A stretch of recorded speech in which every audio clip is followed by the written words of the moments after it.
You all want to leave your job. Some of you do, oh, I love my job. I really don't want to. You want to leave your job. Don't lie to me and don't lie to yourself. If you could sit home or sit on a beach somewhere and knowing that you only put in 90 minutes in a work day, taking a trade that you've basically stalked for a couple days and you made more than your job would have paid you for that month.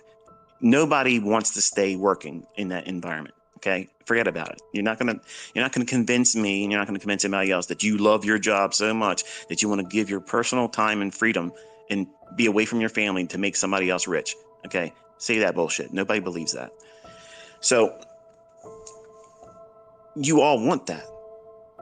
That's why we're here. That's why we're trading, because we want to lead the rat race. And guess what? That's commendable, because there's a lot of people that say, you know what, it's too hard. I'm just going to suck it up.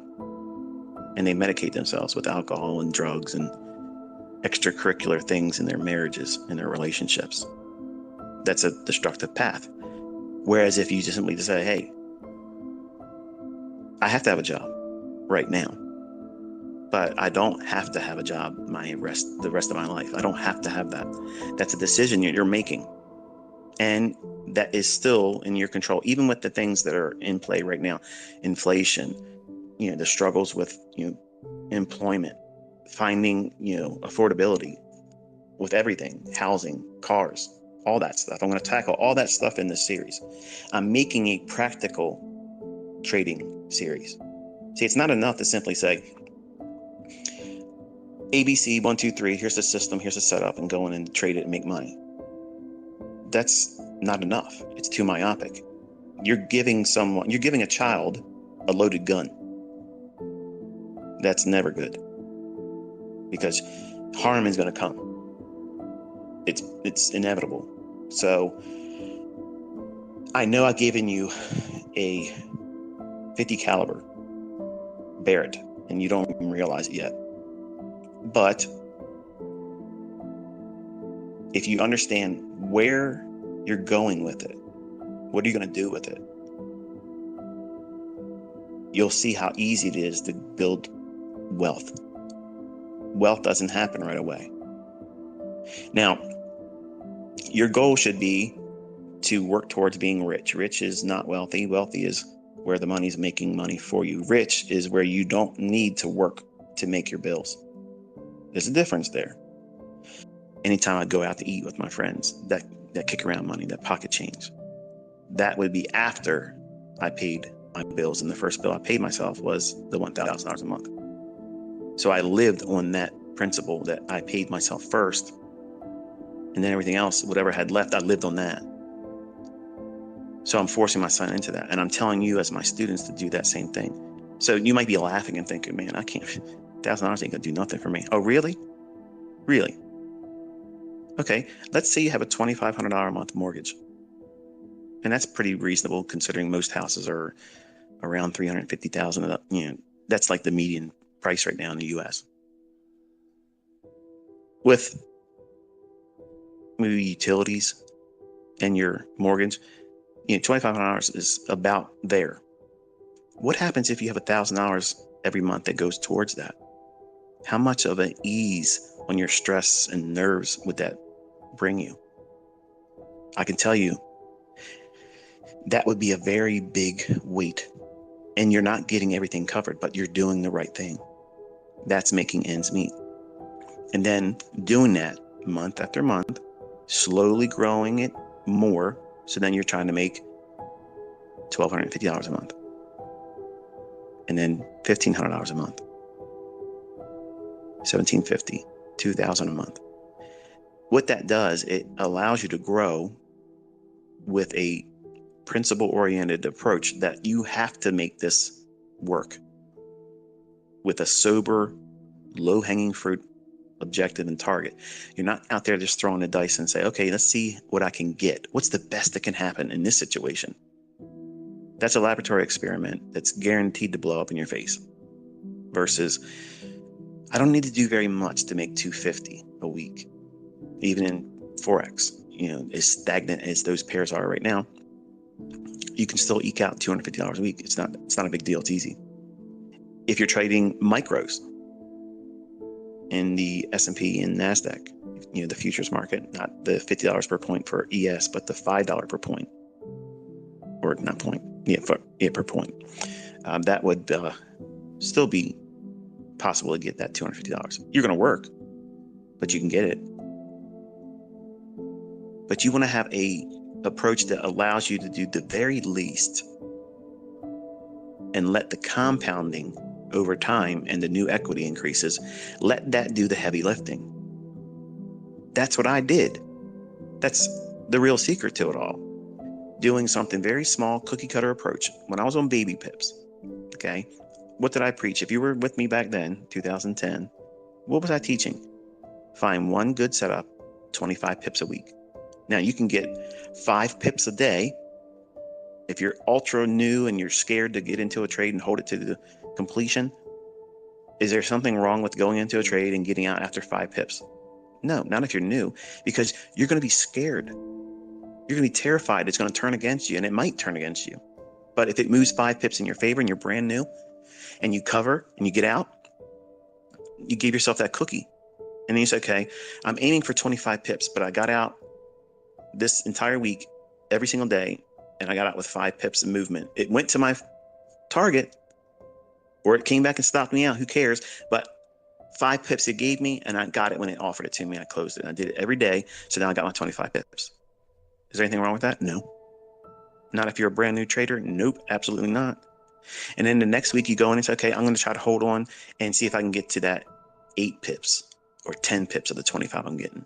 And then when you get it, even though it looks like it's going in your favor to your target, you close it at 10. Just do that. What you're doing is you're giving yourself experience.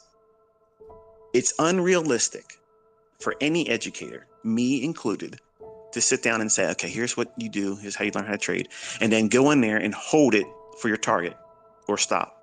And don't ever take any partial or early exits. That is stupid. You're stunting their growth. The best learning I had was gradually going into making money. I had flash in the pan wins. I ran up accounts real fast and real fast blew them out. So I didn't understand the weight of making money like that, because it's very stressful and it's addictive. Like, I've never done cocaine, I've never done heroin, I've never done any kind of hard narcotics, and I've never been drunk in my life. But I can tell you, I've been high on the markets, and that is a rush that is absolutely phenomenal. Like, it is nuts.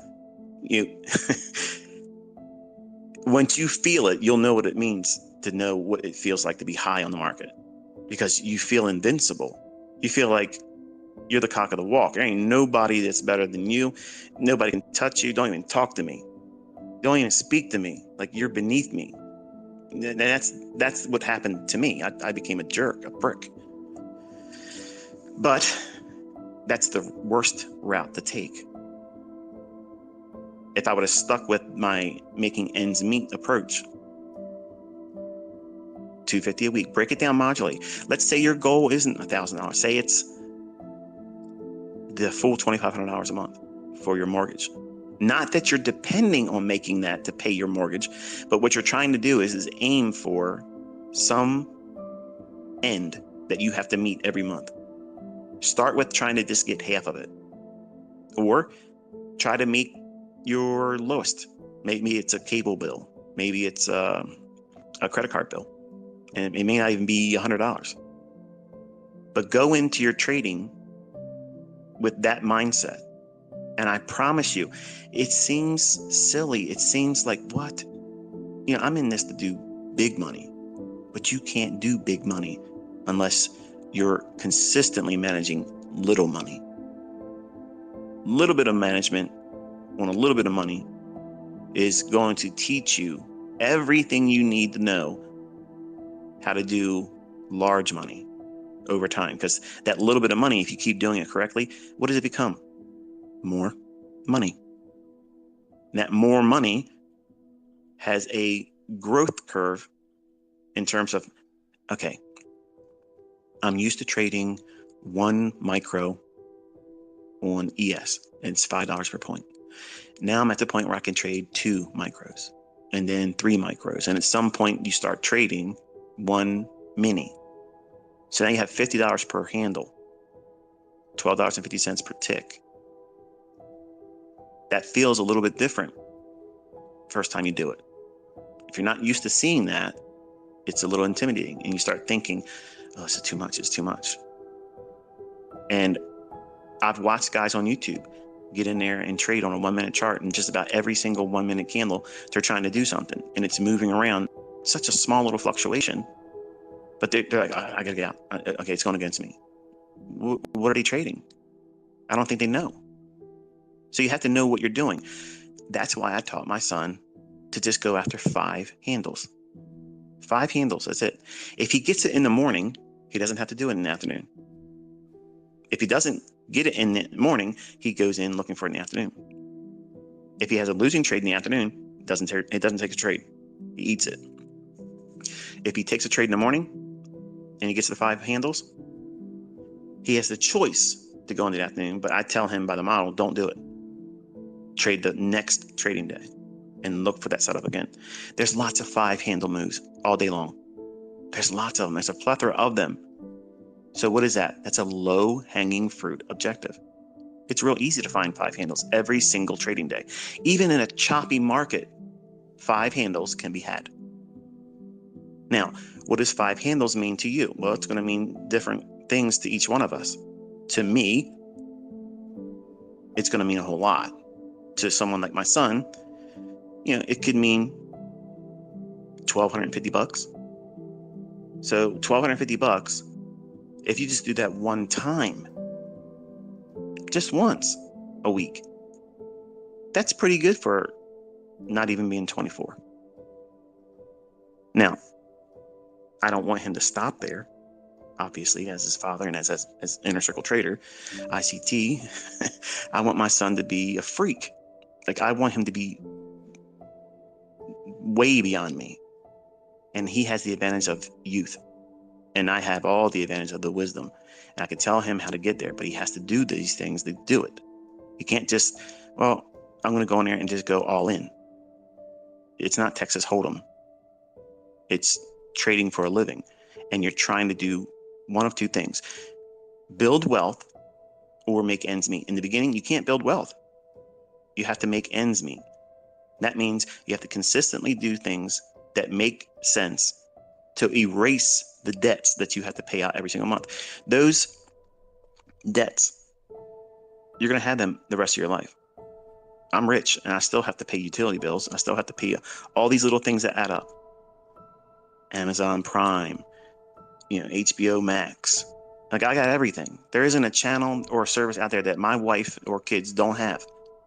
And I don't watch TV, but I have to pay for that. It's a bill. Okay. I could sit down and say, you don't need all this stuff, but I don't care. It's a write-off. All these things are a write-off. So I use that to my benefit. That's the justification I give to myself. But my family, they're spoiled. They don't need to have all these things, but they have them because we can afford to have them. You may not afford them right now, but you can be in a position where it won't matter to you either. But you can't jump to that. Like, I was trying to jump as a 20-year-old thinking, wow, I can make a lot of money in a very short period of time. And I'm only doing it with 1 contract. So I jumped to doing 3 and 5 and 10 contracts of bonds in the S&P. And yes, when I was right, man, it was really nice. But when it was going against me, it paralyzed me in fear. It scared the living hell out of me, because it's fun and it's exhilarating, and you have that deer in headlights paralysis when it's running off in profit, and you don't have a target. You don't know where it's going. I want to go in and see how far it'll go up. And you get stuck looking at the chart, and it's just going, and you don't know when to get out. And I would overstay my welcome. And then I think, okay, well, it's just retracing down to this level. At this old high, he's going to find some support because it's a floor now, because the ceiling's been broken.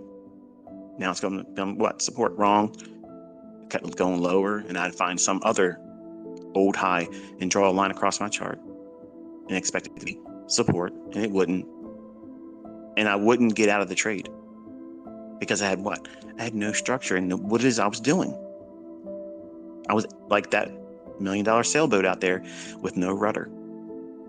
Wherever the wind's going to carry me, as long as I'm in the marketplace, that's what was happening to me. And I had fortunes going in and out of my account all the time, but no idea where to pull the plug. Whereas if I just simply would have said, you know what?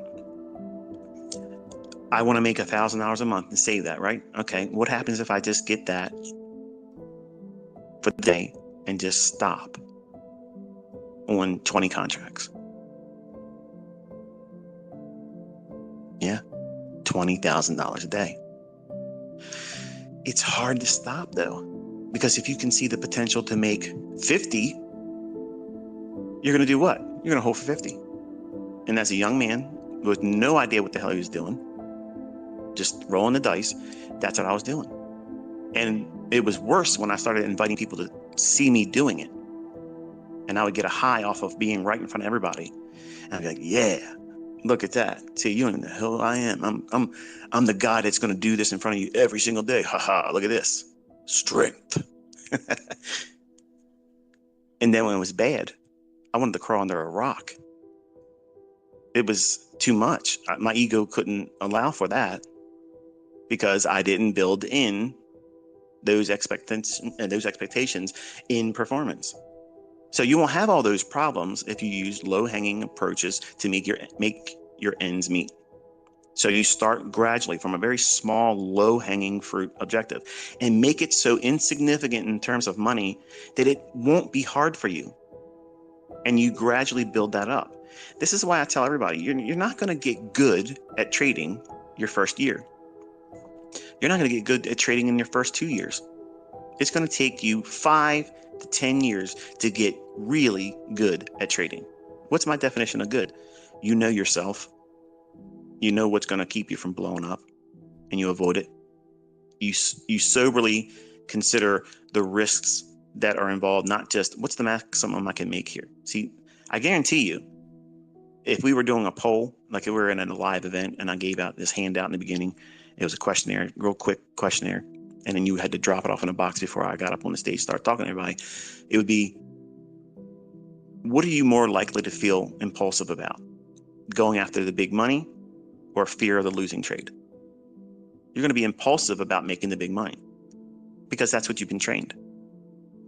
Me, every other educator out there, every author, every YouTuber, any influencer, we all do the same thing. We all talk a good game about you can make money doing this, but not all of us talk about the perils of losing money.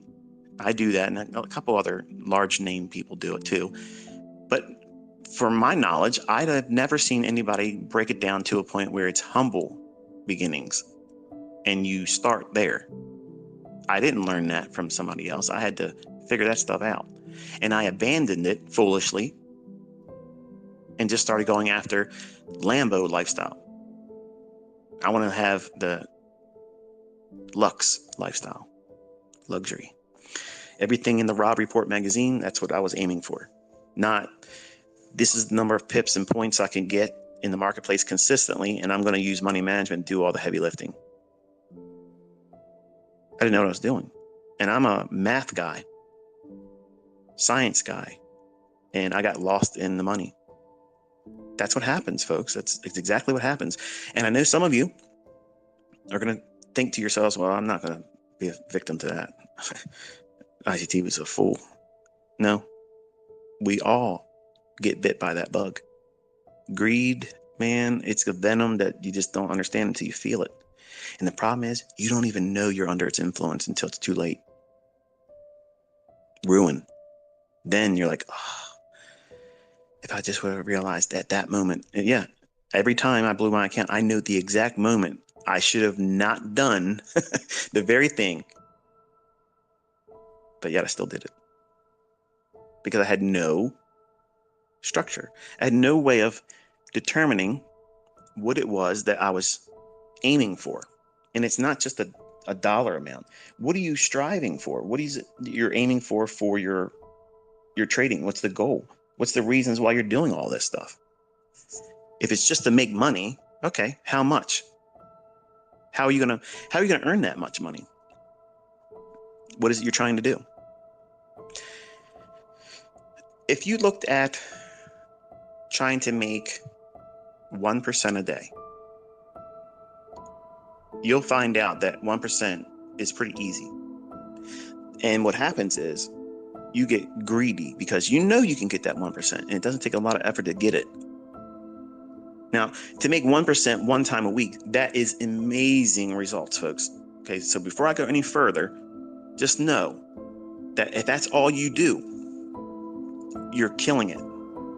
Okay, don't let these guys out here that are trying to tell you they make 20%, 50R trades every single week. Okay, because believe me, they would put me on welfare if they were making that kind of money, and they would be proving it. They don't. If they're making that kind of money, why are they trading 0.5 lots on their Forex trades? You've been trading like this and making 50R and 200R trades for 2 years, and you're still beneath one full standard lot? Come on now. It doesn't hold up. The logic doesn't equate to them telling the truth. So you have to have that in mind as a trader. You have to know where the bullshit is, draw a line in it, and say, okay, this is what's going to get me in trouble if I aim to do those things. If I try to duplicate what I see other people doing on Instagram, on Facebook, on Twitter, on ICT videos or whatever, that's not you. You need to go back to your roots. Where are you at right now? Where do you live? How do you live? What do you have to pay? Because those bills, whether you watch an ICT video, whether you learn from me or someone else, those bills are coming every single month. That end needs to be met. Now, you have to work your job or jobs, maybe going to school and work your job. You have expenses. They have to be met. You're struggling right now, but that is a temporary thing. That's temporary.